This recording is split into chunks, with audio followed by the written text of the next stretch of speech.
First I had made a sketch to what I thought that the flintlock would look like, and I had added the details so I can edit them later.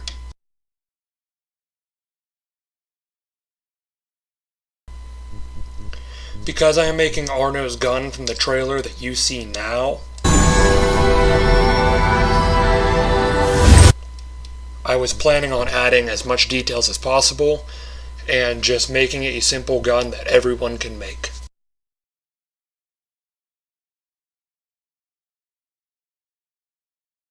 From one end of the gun to the other is 12.5 inches, and from the top of the gun to the bottom is about 3.5 inches. To make this gun, you could do it a couple different ways. You could use this stuff called foam board. If you are not aware, you can get it. This was actually a poster board you use for projects. You can get it at maybe some hardware stores. I got this one at Walmart because it's for like a school project or something. Some are thicker than others, some are stronger than others, so you should maybe compare some. Maybe, I don't know, I'm just trying to help you out because I got some bad stuff before. You could also use Ava foam. It's like gym floor mats. You can go to Home Depot and probably get a pack of 12 for like $4. At least that's the last time I checked. If you like put two together, it's pretty sturdy and it sands well and it looks pretty good. Whenever you cut or trace, this out of on the foam board or Ava foam, excuse parts like the hammer and the trigger guard and the trigger. I accidentally drew the trigger because you're most likely going to be making those out of foam board because they would be sturdier, because Ava foam, you can't really make small intricate cuts, so it would just be better all around if you just ignored those parts and added those later with some foam board or cardboard or whatever you're using. You can use an X-Acto knife, or you should use an X-Acto knife, because it is really easy to use. All you need to do is pretty much point, take your time, and just slowly cut at it until you reach all the way through, and you can just start out anywhere you want. Just really slowly cut away. If you've never used this before, take your time. Maybe use, like, I don't know, something like an adult or something. I don't know. If you're like a younger viewer, I'm not aware. Just take your time. Remember, skip the trigger guard and the hammer, because you're going to be using those and making those out of foam board. If you have cut out the gun like with the flat side facing up, then you should cut it out the second time with the treads facing up, because if you don't, then they're going to be facing the same way and you have to make one side with the treads out, which is ugly to me. I needed to flip them over because then the flat sides are on both sides instead of one on the outside, one on the inside, which would be bad. And next would be to just sand off any rough edges that stick out abnormally on any other corresponding side. And you can use whatever glue you want, hot glue, Elmer's glue, anything you find suitable would most likely work. And you will also see little gaps between them, but you can take care of that later by putting glue on the inside of them, but not really right now. And to get rid of more rough edges that might stick out, you can use a Dremel or sandpaper like I have just held up. Drawn through it with a pencil and then trace that by laying it over top and then drawing the same thing through with a pencil. And I'm going to make it lower, the outside lower than that, so it sticks out and looks nice, and then round off all around that part. Before I had done anything else, I had went along the edges with a Dremel and made sure that they are even with each other so I don't mess it up later by making more indents, and just making it look nicer than what it was before.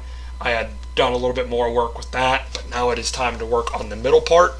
I'm going to take the piece of paper again and lay it over top and draw that middle part down, and then that upper part on top of the middle part, which is on top of the regular gun.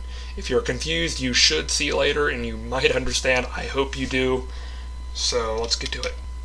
Now you can touch up just a little bit more areas and make maybe this lower or that higher if you need to, and then everything around this area that I'm tracing, like behind the sketches, will be lower. And then after you do that, the same exact thing that you just made higher, make that a little bit lower than this round piece right here, and then which will be higher than the next two pieces below it. After you're done, you can touch up a little bit of details if you need to, and as you can see that they go higher as the pieces go, and there's not on the other side. You should round off the edges whenever you're all done. Instead of making it look like a square, it should look like an oval or some sort. After all the edges are rounded off, if you want to, you can see those little cracks. You can slowly put glue in and squeeze them shut just so they're shut, but if it doesn't bother you, then just ignore it and then just go on to the next step. And let's continue to build this gun. Now, if you have chosen to do this step when you put the glue in the cracks and seal it up, the next thing you have to do is make the barrels, because it is a double barrel, and the first thing you have to do is make a line with your Dremel going down the middle of the gun to make it two separate barrels, and then to round off the front to make each barrel individual and make it look detailed. I had made both of the barrels about 1/8 of an inch thick. Take your time when you cut these because they are kind of tricky. But when you get them done, they will go both on the edge of the barrels and their respective spots, and then you will glue them down. After you had made the barrel at the end of the gun, you can just leave that there after it's glued on until you start to paint. The next thing we're going to have to make is the trigger guard and the hammer. And first I had started off with this paper template-like thing that I had made just to go off from. Then I'm going to put it on some of this foam board. Like I said earlier, you can get it at Walmart, Target for like projects and such. You can also probably get it at Home Depot for maybe Home Depot, I'm not sure. But you might have to look around for whatever you can find. Be sure that when you're making this trigger guard to take your time, because it probably will be time consuming and it might break. But don't fret, because if it does break, like it did at the bottom, I don't know if you can see it or not, you can just reinforce it with some hot glue. And I suggest going all around the hot glue, with hot glue, on this, just to make it more secure. The trigger guard has been made. To hammer, all you have to do is make a hook type thing out of foam board off of a curved rectangle figure, and I'm going to show you how to hook it in this next clip. Hammer was by digging a hole with an X-Acto knife, filling it with glue, and putting the hammer in just like that. So that is to give it more support, because if I would lay it right on top, it would probably break off. And I have done the same for the part that the hammer hits off of. Hammer and the thing it hits off of is dug inside of the gun. And now next I'm going to work on the trigger guard and trigger, and I'm going to do the same thing. I'm going to dig a hole right there and push it in with some glue. Glued in the gun, you can start to paint the gun itself. To paint the metal parts of the gun, I have used this kind of acrylic. After you paint the silver parts, the next thing you're going to have to do is tape up all the silver parts you just painted so no paint gets through when you paint the brown parts, which is going to be next. This is the kind of brown that I had used to paint the base of my gun. Whenever you paint this, be sure to paint it somewhere outside, or like somewhere else where air circulates better, and depending on how well you paint, you might need more than one coat, so you should leave the tape on. After you are done painting and take all the tape off, you are done. You have made Arno Dorian's Flintlock pistol, but you are not done yet if you continue to watch this video, because I will also show you how to make the holster for his pistol. This is the beginning of the holster tutorial. I had went to Goodwill and bought a light brown leather jacket, and I cut the sleeve off of it. Next thing I'm going to do is cut down the seam of the sleeve and cut off the inside insulation, so I just work with only leather, and I'm going to draw out a template that I had made on leather. This is the template that I had drawn up. It has an an overlayer.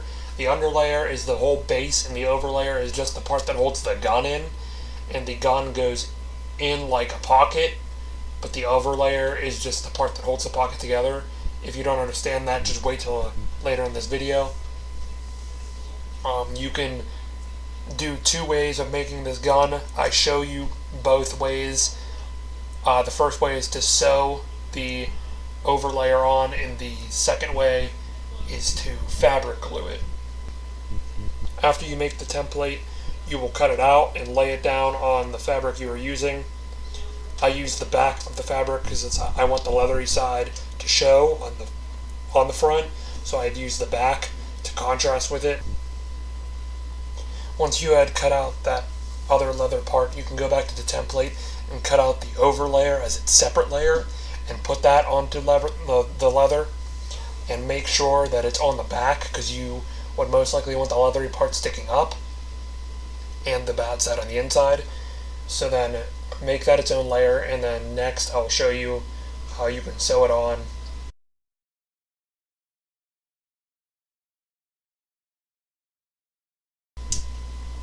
Whenever you lay it out, the overlayer should be bigger than the underlayer because it needs to stay open at all times but yet still be tight. So if you decide to stitch on this, if you have a stitch wheel or whatnot, it would be easier to sew because it makes the holes for you. If not, you may just take your time with regular needle and thread, and don't break the needle, and just take your time and go through this. I recommend doing this when it was unsewn, but you can take fabric and make it about 1 inch thick and goes along the edge to edge, and about a couple centimeters from the bottom, and sew that on because that's just part of the design of the holster. You could sew that on, and by the way, there's two of them, so there's one right here and another one goes in the bottom a couple centimeters away from there. You could either sew these on or you can fabric glue them, and you have options there on what you want to do. Or you can just fabric glue them whenever you make, if you make the other tutorial I made for this holster. Here is another way to make the holster for the gun that I had just made. If you would like to make the backs thicker for more support, you could just take two of the same layer, put thick cardboard between them, and fabric glue them down. Those leather strips from before and glue them just a couple centimeters away from the top and the bottom on the over part of the holster.